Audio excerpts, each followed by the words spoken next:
আরে রবিউল, তুই এত টেনশনে কেন? ছুটিতে বাসায় আসছি, কাল কুইজ, ভার্সিটি যেতে হবে আমার।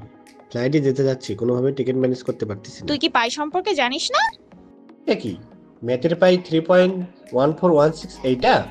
আরে না বোকা, এটা ওইটা না, এটা একটা সফটওয়্যার। এটার মাধ্যমে তুই ফ্লাইটের টিকিট বুক করতে পারিস। আমি তোকে দেখাচ্ছি এটা কিভাবে করতে হয়। আমার একটু দেখিয়ে দিত।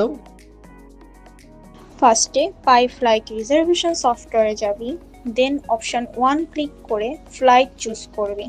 তারপর যে ফ্লাইটে যাবি তার আইডি দিবি, তারপর ডেস্টিনেশন আর লোকেশন দিবি, তারপর তোর কয়টা সিট লাগবে সেটা চুজ করবি। তারপর তুই প্রেস করে সব ফ্লাইটগুলোর মধ্যে তোর ফ্লাইটটা চেক করবি। দেন 3 চুজ করে নিজের জন্য সিট রিজার্ভ করবি। তারপর নিজের নাম দিবি। রিজার্ভ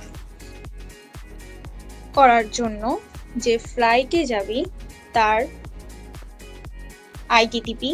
তারপর অপশন 4 চুজ করবি।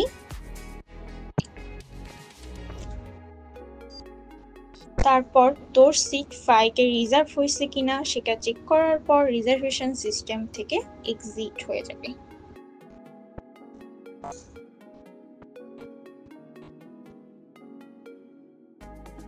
দেখলি এটা কত সহজ? এটা তো অনেক সহজ। হ্যাঁ, এভাবেই তুই পাই প্লেন ইনস্ট্যান্ট সফটওয়্যারের সাহায্যে সহজেই প্লেনের টিকিট বুকিং করতে পারিস। ভাই, অনেক বড় হেল্প করলি।